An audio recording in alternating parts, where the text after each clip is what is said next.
Hi everyone, welcome back to Geeks Idea. As you know that we have started a video series on current affairs. Current affairs are very important for competitive examinations. तो आप please हमारे channel को visit कीजिए और subscribe कीजिए. वहाँ पे मैंने 1 मई से ही we have started current affair series. तो ये जो है ये 6 और 7 मई के करंट अफेयर्स है. तो आज का वीडियो स्टार्ट करते हैं. फर्स्ट क्वेश्चन ये है कि कौन सा ऐसा सेंटर है इंडिया में जो पूल कर रहा है कोविड-19 सैंपल्स को. तो आंसर है centre for cellular and molecular biology, that is CCMB. ये हेडक्वार्टर्ड है हैदराबाद में. ये पूल कर रहा है कोविड-19 के सैंपल्स को. CCMB ने कोलैबोरेट किया है बैंगलोर बेस्ड कंपनी के साथ. रिसर्च एक्टिविटी टेकअप करी है to produce the potential drugs for कोविड-19. सेकेंड क्वेश्चन है कौन सी ऐसी एप्लीकेशन है जो यूपी गवर्नमेंट ने लॉन्च की है लोगों को मदद करने को टू एक्सेस प्रिस्क्रिप्शंस. आयुष कवच जो है वो उस एप्लीकेशन का नाम है. कुछ इंपॉर्टेंट फैक्ट्स करेंगे हम कि आयुष कवच बेसिकली क्या एप्लीकेशन है. ये एप्लीकेशन है का एम जो है वो बूस्ट करना है लोगों की इम्यूनिटी को थ्रू आयुर्वेदा मेडिसिन, राइट. ये प्रोवाइड करेगा हेल्थ रिलेटेड इंफॉर्मेशन कि किस तरीके से आयुर्वेदिक मेडिसिन को यूज़ करके हम अपनी इम्यूनिटी को बूस्ट कर सकते हैं. ये ऐप लॉन्च किया है चीफ मिनिस्टर योगी आदित्यनाथ ने. क्वेश्चन नंबर थर्ड है which conference is organized to raise funds for research of COVID-19, especially vaccine development.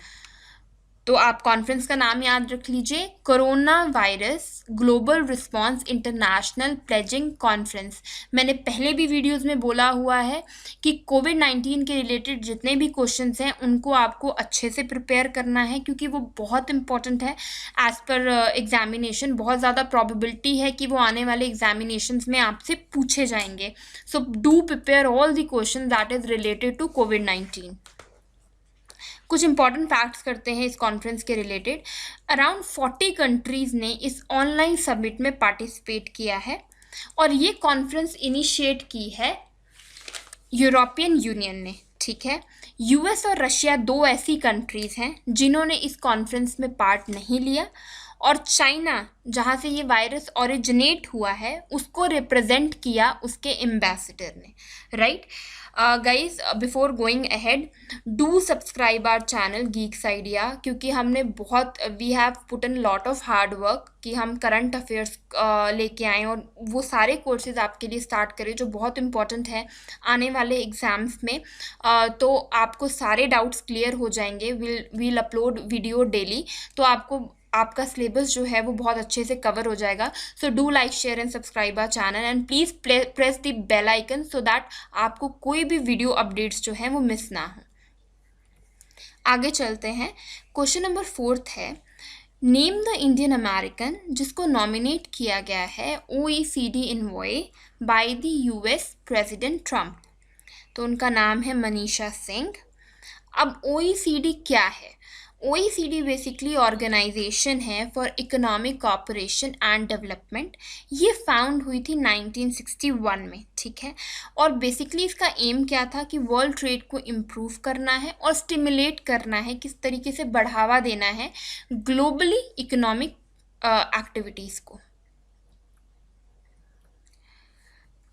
अच्छा, ये क्वेश्चन है आपके लिए, प्लीज़ आंसर करिएगा कमेंट सेक्शन में कि क्या इंडिया OECD का मेंबर है.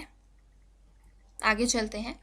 क्वेश्चन नंबर 5 है लॉस्ट एट होम रिपोर्ट किसने रिलीज़ की.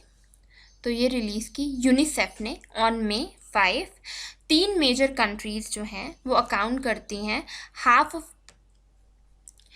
इम्पॉर्टेंट फैक्ट क्या है, ये रिपोर्ट इन्फोर्स करती है रिस्क और challenges of internally displace children and the need to protect them. जो चिल्ड्रन डिस्प्लेस हो जाते हैं वो किस कारण से डिस्प्लेस्ड हो गए, क्या हुआ, वो सारी इन्फॉर्मेशन इस रिपोर्ट में पब्लिश की गई है.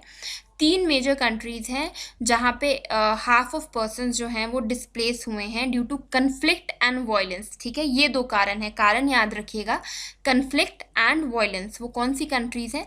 Syrian Arab Republic, democratic Republic of Congo and Yemen.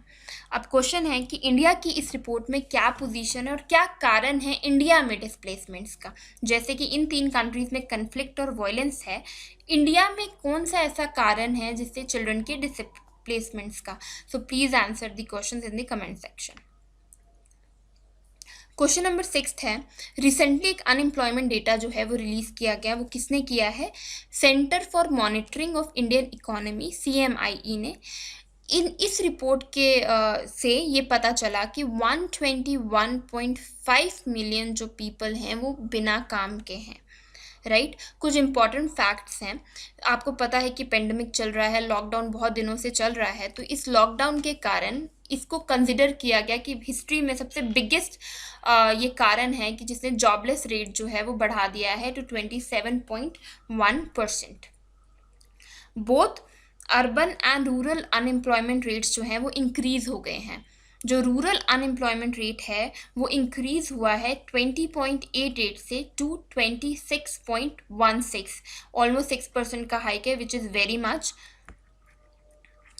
अब मेरा ये क्वेश्चन है, मैंने ये पहले भी पिछली वीडियोस में ये क्लियर किया था कि जो वेजेस हैं मनरेगा के वो इंक्रीज हुए हैं किस योजना के अंदर।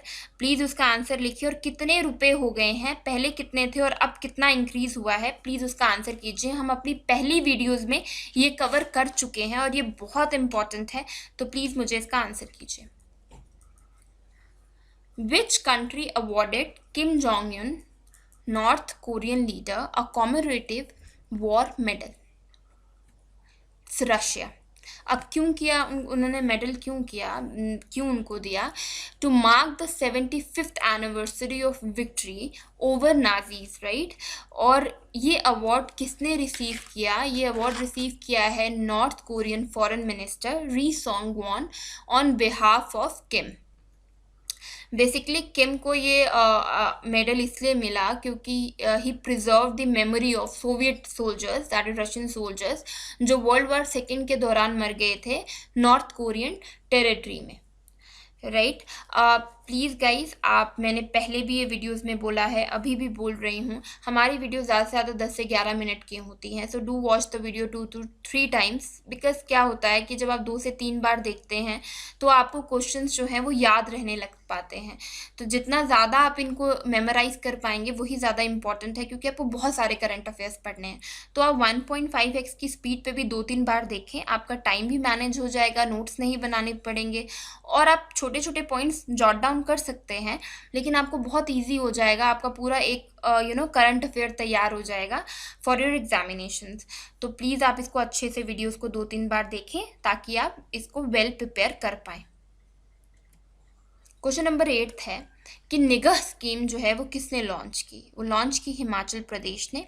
बेसिकली निगह स्कीम क्या है? निगह स्कीम के अंदर आशा वर्कर्स, आंगनवाड़ी और जितनी हेल्थ वर्कर्स होती हैं उनको डिप्लॉय किया गया कि वो अवेयरनेस फैलाएं कि सोशल डिस्टेंसिंग कैसे मेंटेन करनी है जब आप होम क्वारंटाइन में हों। अब आशा क्या है? ASHA is basically aggregated social health activist, और ये बेसिकली ट्रेन होती हैं, फीमेल कम्युनिटी हेल्थ एक्टिविस्ट होती हैं जो गांव में की जाती हैं। प्रेजेंटली आशा स्कीम जो है वो 33 स्टेट्स में है, इन जगहों को छोड़ के, जिसमें से गोवा है, पुडुचेरी है एंड चंडीगढ़, ठीक है। और आशा के लिए जो मिनिमम क्वालिफिकेशन रिक्वायर होती है एक फ़ीमेल की, वो 10th क्लास चाहिए होती है, 10th क्लास पास होने चाहिए, तब आप आशा के लिए एलिजिबल होते हैं। क्वेश्चन नंबर 9 है कि कौन सी ऐसी 3 स्कीमें हैं जो लॉन्च की हैं झारखंड गवर्नमेंट ने इंक्रीज करने के लिए मनरेगा वर्किंग डेज, ठीक है। अब वो 3 स्कीमों के नाम है, पहली है बिरसा हरित ग्राम योजना, दूसरी है नीलांबर पीतांबर जल समृद्धि योजना, तीसरी है वीर शाहिद पोतो हो खेल विकास योजना, ठीक है। ये लॉन्च की है झारखंड के चीफ मिनिस्टर ने। झारखंड के चीफ मिनिस्टर का नाम क्या है? हेमंत सोरेन। देखिए, एग्जाम में वही क्वेश्चंस आते हैं जो ज़्यादातर करंट अफेयर्स में पूछे जा रहे होते हैं। जैसे अगर स्टैटिक क्वेश्चन आ भी रहा है, मान लीजिए आपसे किसी का सीएम के बारे में पूछा है, तो वो स्टैटिक क्वेश्चन भी जो करंट अफेयर्स में चल रहा होता है वो उसी से स्टैटिक क्वेश्चन जो है वो निकाला जाता है। इसीलिए करंट अफेयर स्टैटिक पोर्शन को कवर करने के लिए बहुत इंपॉर्टेंट है, क्योंकि इससे आपको ट्रेंड पता चलता है कि स्टैटिक में भी क्या क्या क्वेश्चन आ सकते हैं। क्वेश्चन नंबर 10 है कि नीति आयोग ने कौन सा ऐसा अभियान लॉन्च किया है जो सीनियर सिटीजन्स की वेलबींग के लिए है। तो इसका आंसर है सुरक्षित दादा दादी एंड नाना नानी अभियान। अब इस अभियान का बेसिकली टारगेट क्या है कि 2.9 मिलियन सीनियर सिटीजन्स को टारगेट करना, जो कि स्प्रेड है 25 एस्पिरेशनल डिस्ट्रिक्ट्स में। प्लीज़ आप कमेंट सेक्शन में बताइए कि एस्पिरेशनल डिस्ट्रिक्ट्स क्या है और जो डिस्ट्रिक्ट कवर की गई हैं वो कौन कौन सी हैं। Jharkhand, Bihar, Assam, MP, Rajasthan and UP. Aspirational district क्या है और ये प्रोग्राम किसने लॉन्च किया, प्लीज़ इसका आंसर कमेंट सेक्शन में दीजिए और हम कल की वीडियो में आपको जितने भी क्वेश्चंस हमने आपसे पूछे हैं उनके आंसर देंगे। क्वेश्चन नंबर 11 है कि directorate general of civil aviation ने कौन सी पोर्टल को लॉन्च किया है। तो पोर्टल का नाम है गरुड़।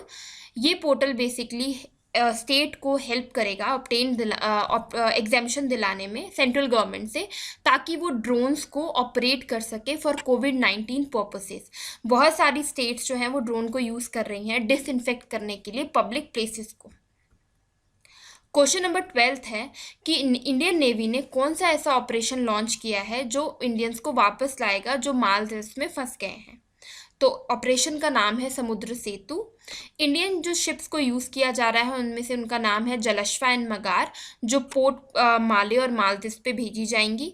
पहले राउंड में करीबन 1000 लोगों को लाने की प्लान किया गया हुआ है। जो INS जलश्वा है वो किस कंट्री से हमने खरीदा और उसका पहला नाम क्या था, please answer it. Guys do like share and subscribe our channel. बहुत सारे बच्चे व्यू करते हैं, वीडियो देखते हैं, लेकिन सब्सक्राइब करना भूल जाते हैं। तो we request you to kindly subscribe because your subscription is very important for our motivation and to help us to make more good videos for you guys. So do subscribe please. अब चलते हैं 7 मई के current affairs को discuss करते हैं। तो 7 मई में पहला क्वेश्चन है कि इराक का प्राइम मिनिस्टर कौन है। So Mustafa al Kadhimi is the prime minister of Iraq. Important fact, जो कॉन्स्टिट्यूशन है इराक का वो कब केम इनटू फोर्स हुआ, इन 1925। सेकेंड क्वेश्चन है किस कंट्री ने लॉन्च किया लॉन्ग मार्च 5P रॉकेट। चाइना। अच्छा, बेसिकली ये रॉकेट क्या करेगा, ये हेल्प करेगा चाइना के एस्ट्रोनॉट्स को ट्रांसपोर्ट करने के लिए टू स्पेस स्टेशन बाय 2022। अब कुछ और फैक्ट्स हैं कि जो टियांगोंग है वो स्पेस स्टेशन प्रोग्राम है चाइना का, पूछा जा सकता है आपसे एग्जाम में। 2011 में चाइना ने जो है वो अपनी फर्स्ट स्पेस लेबोरेटरी जो थी जिसका नाम है टियांगोंग फर्स्ट, वो लॉन्च करी थी।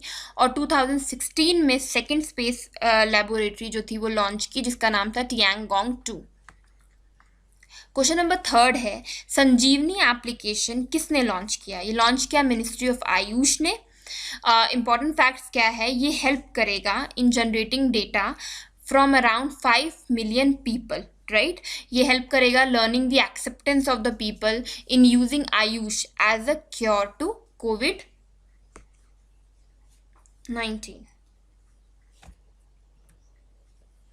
मिनिस्ट्री ऑफ आयुष जो है वो कौन हेड करता है।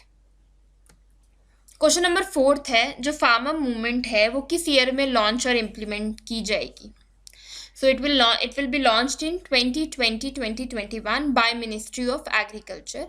बेसिकली इसमें क्या होगा, इसमें सॉइल टेस्टिंग की जाएगी और कैंपेन्स चलाए जाएंगे जो एड्रेस करेंगे importance of application of fertilisers based on reports of soil testing की जो रिपोर्ट्स आएंगी सॉइल पे उसके बेस पे कैसे फर्टिलाइजर्स जो है वो यूज़ करने हैं। ये मूवमेंट जो है वो कवर करेगी मोर देन 1 लाख विलेजेस को। प्लीज़ मुझे आंसर कमेंट सेक्शन में बताइए कि मिनिस्टर ऑफ एग्रीकल्चर कौन है। क्वेश्चन नंबर 5 है रिसेंटली किस कंट्री ने अपनी करेंसी को जो है के नाम को चेंज किया है। आंसर है ईरान। जो न्यू करेंसी का नाम है वो है तोमन, तो इसे याद रखिएगा, बहुत इंपॉर्टेंट है। अकॉर्डिंग टू ईरानियन गवर्नमेंट एक तोमन जो है वो 10,000 रियाल्स के बराबर है। और घेरन भी एक न्यू डिनोमिनेशन है करेंसी का। 100 घेरन जो है वो एक तोमान बनाएंगे। क्वेश्चन नंबर 6 है, what is Vande Bharat mission? तो वंदे भारत मिशन बेसिकली क्या है, जितने भी इंडियंस फंसे हुए हैं ऑल ओवर द वर्ल्ड उनको वापस इंडिया लाने का। इम्पॉर्टेंट फैक्ट ये है कि ये पूरा मिशन जो है वो एयर इंडिया के द्वारा किया जाएगा। क्वेश्चन नंबर 7 है कि जो impact of energy efficiency measures 2018-19 report है वो कौन सी मिनिस्ट्री जो है उसने रिलीज किया? Ministry of new and renewable energy ने। इस रिपोर्ट के अकॉर्डिंग एनर्जी इनिशिएटिव जो हैं ब्यूरो ऑफ एनर्जी एफिशिएंसी के, वो हेल्प करेंगे सेव करने में 89 करोड़ 122 रुपीज़। कुछ इंपॉर्टेंट फैक्ट्स हैं। इंडिया ने जो COP21 की कॉन्फ्रेंस हुई थी पेरिस में, उसमें ये प्लेज किया था कि अपनी एनर्जी इंटेंसिटी को वो रिड्यूस करेगा by 33 to 35% as compare to 2005, और ये अचीव करेगा बाय 2030। आप मुझे प्लीज़ बताइए कमेंट सेक्शन में कि BEE किस मिनिस्ट्री के अंदर आता है। क्वेश्चन नंबर 8 है कि वैसाख क्या है? Vaisakh the day of full moon क्या है? ये वो डे है जिस दिन लॉर्ड गौतम बुद्ध को एनलाइटनमेंट मिली थी। इस साल आज के दिन बुद्ध पूर्णिमा है, 7 मई को मनाया गया। अगले साल जो है वो 26 मई को मनाया जाएगा, और पिछले साल जो था वो बुद्ध पूर्णिमा 19 मई को मनाई गई।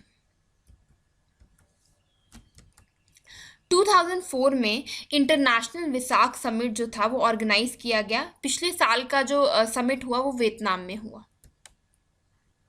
अब मैंने जैसे कि बताया कि हर वीडियो में हम कुछ इंपॉर्टेंट फैक्ट्स करते हैं जो JNK के रिलेटेड होते हैं, टूरिज्म के रिलेटेड है, बहुत इंपॉर्टेंट है in for JNK competitive exams. तो हम हर की वीडियो में एंड में कुछ फैक्ट्स रखते हैं। सो आज का जो फैक्ट है पहला वो ये है कि वो कौन सा पास है जो जंस्कार वैली और सुरू वैली को डिवाइड करता है, वो है पेंजेला पास। नगाल साहिब गुरुद्वारा जो पुंछ में है वो किसने इस्टेब्लिश किया? संत भाई मेला सिंह ने। हरी पर्वत जो है को और भी क्या कहते हैं? कोहे मरान और दुरानी फोर्ट। निशाद बाग किसने बनाया? आसिफ खान ने, जो नूरजहां के भाई थे। हरि निवास किस नदी पे है? तवी पे। और रणवेश्वर टेम्पल जो है अखनूर में वो किसने बनाया? वो बनाया रणबीर सिंह ने। Thank you so much. I hope कि आपको सारे करंट अफेयर्स जो होंगे वो क्लियर होंगे। Guys do like share and subscribe our channel. Please subscribe का बटन दबाना मत भूलिए and press the bell icon की जब भी हम कोई वीडियो अपलोड करें आपको उसका नोटिफिकेशन आ जाए। Thank you.